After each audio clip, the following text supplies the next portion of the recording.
Guys, welcome back to my channel. ഇന്ന് പുതിയൊരു ടോപ്പിക്കാണ് നീള നമ്പ്യാർ. നിങ്ങൾ എല്ലാവരും കേട്ടിട്ടുണ്ടാവും. ആരാണ് നീള നമ്പ്യാർ?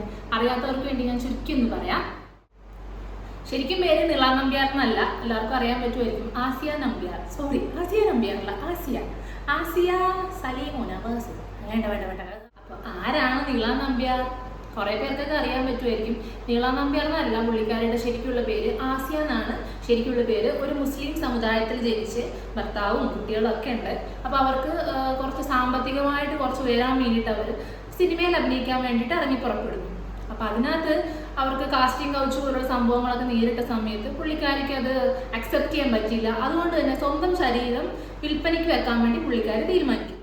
ഈ ഒരു ആശയത്തെ കൂട്ടുപിടിച്ച് ഫോട്ടോഷൂട്ട് എന്ന പേരിൽ പക്ക ആഭാസത്തിനാണ് ഇപ്പൊ കാണിച്ചുകൊണ്ടിരിക്കുന്നത്. ഞാനൊരു ചെറിയൊരു ക്ലിപ്പിംഗ്സ് കാണിച്ചു തരാം.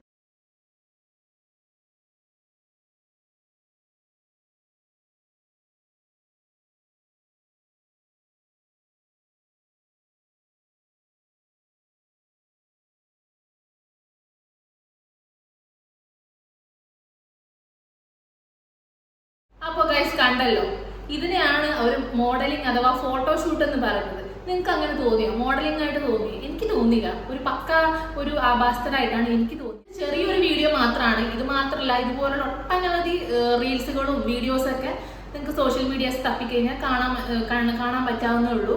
അപ്പൊ ഇതിനെയാണ് അവർ മോഡലിംഗ് അഥവാ ഫോട്ടോഷൂട്ട് എന്ന് പറയുന്നത്. ഞാനൊന്ന് ചോദിക്കട്ടെ, നമ്മുടെ കേരളത്തിൽ മലയാളീസ് അടക്കമുള്ള ഒരുപാട് മോഡൽസുകളുണ്ട് അല്ലേ? അവരൊക്കെ മോഡലിംഗ് എന്ന് പറയുന്നത് ചെയ്യുന്നത് ഇപ്പൊ 2 പീസ് ഇട്ട് നിൽക്കുവാണെങ്കിൽ പോലും അതിനൊരു അന്തസ്സുണ്ട്. ഈ ഒരു സന്ദർഭത്തിൽ ഞാൻ പറയാൻ ഉദ്ദേശിക്കുന്ന ഒരു വ്യക്തിത്വമാണ് നമ്മുടെ നിമിഷ ബിജോ. നമുക്ക് കുറെ പേർക്കൊക്കെ അറിയാൻ പറ്റും നിമിഷ ബിജോ ആരാണ്. നമ്മുടെ പുലികളി ലേഡി പുലികളിന്റെ വേഷം കെട്ടിയ ഒരു ലേഡി ഉണ്ട്. അവർക്ക് അത്യാവശ്യം ഫേമസ് ആയിട്ടുള്ള ഒരു ലേഡിയാണ്. ഇൻസ്റ്റാഗ്രാമിലൊക്കെ ഒരുപാട് റീൽസ് ഒക്കെ ഷെയർ ചെയ്യുന്നുണ്ട്. അവരിപ്പോൾ ഡ്രസ്സ് കുറവാണെങ്കിൽ പോലും അവർ ആ പാട്ടും കൂത്തുമായിട്ട് അവരുടെ ലൈഫ് എൻജോയ് ചെയ്യുന്നതാണ് കാണിക്കുന്നത്. അല്ലാതെ മോഡലിംഗ് എന്ന പേരിൽ ഇതുപോലുള്ള ആഭാസതരങ്ങൾ അവർ കാണിച്ചു കൂട്ടുന്നില്ല.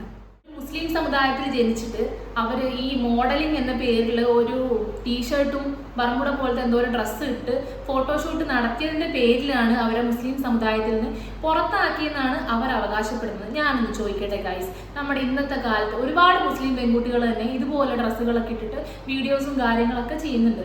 അവരൊക്കെ ഈ മുസ്ലിം സമുദായത്തിൽ നിന്ന് പുറത്താക്കുന്നുണ്ടോ? ഇല്ല. ഇവര് എന്താ ചെയ്യുന്നത് വെച്ച് കഴിഞ്ഞാല് ഒരു അന്യ സമുദായത്തിന്റെ പേരിലോട്ട് മാറിയിട്ട് അതിന്റെ പേരിൽ ആൾക്കാരെ കബളിപ്പിച്ചുകൊണ്ടിരിക്കുകയാണ്. അല്ലെങ്കിൽ ഞാൻ സമുദായത്തിന്റെ പേര് ഞാൻ എടുത്ത് പറയുന്നില്ല, നിങ്ങൾക്ക് മനസ്സിലായിട്ടുണ്ടാവും. ആ ഒരു സമുദായം എന്ന് പറയുന്നത് ഇങ്ങനെ എന്ത് തെണ്ടിത്തരം കാണിക്കാൻ വേണ്ടിയിട്ട് ലൈസൻസ് കൊടുക്കുന്ന ഒരു സമുദായമായിട്ടാണോ ഇവർ മനസ്സിലാക്കിയിട്ടുള്ളത്? അടുത്തതാണ് ഈ നിള നമ്പ്യാർ എന്നുള്ള പേര്. അപ്പൊ നമ്പ്യാർ അവർക്ക് ആ വാൽ എവിടെ നിന്ന് കിട്ടി അല്ലേ? അതൊക്കെ ഓരോരുത്തരുടെ ഇഷ്ടമാണ്. ഇപ്പൊ ഉദാഹരണം പറഞ്ഞാൽ നമ്മുടെ മഹിമ നമ്പ്യാർ എല്ലാവർക്കും അറിയാൻ പറ്റും. ആക്ട്രസ്, കരിയറിന് ഗ്രോത്ത് ഉണ്ടാവും എന്ന് പറഞ്ഞിട്ട്, ഒരു ജാതിവാൽ ഉണ്ടെങ്കിൽ കരിയർ ഗ്രോത്ത് അടിപൊളിയായിട്ട് നടക്കുന്നു പറഞ്ഞിട്ട് മഹിമ നമ്പ്യാർ എന്ന് പറഞ്ഞ പേരാക്കിയതാണ് ആ ഒരു ആക്ട്രസ്. അപ്പൊ അതൊന്നും വെച്ച് നോക്കുമ്പോൾ ഇതൊന്നും കാര്യമില്ല. അതൊക്കെ ഓരോരുത്തരുടെ പേഴ്സണലായിട്ട് ഇഷ്ടമാണ്. ഇങ്ങനെ എല്ലാ ആഭാസതരവും വീഡിയോയിലൂടെ ആൾക്കാരിലേക്ക് എത്തിച്ചിട്ട് അയ്യോ എന്നെ അങ്ങനെ പറയല്ലേ, എന്നെ വിമർശിക്കല്ലേ, എന്നെ സൈബർ ആക്രമണം ചെയ്യല്ലേ എന്ന് പറഞ്ഞിട്ട് കിടന്ന് കരഞ്ഞിട്ട് കാര്യമൊന്നുമില്ല. തെറ്റ് കണ്ടാൽ പ്രതികരിക്കാൻ മലയാളികൾക്ക് അറിയാം അല്ലേ?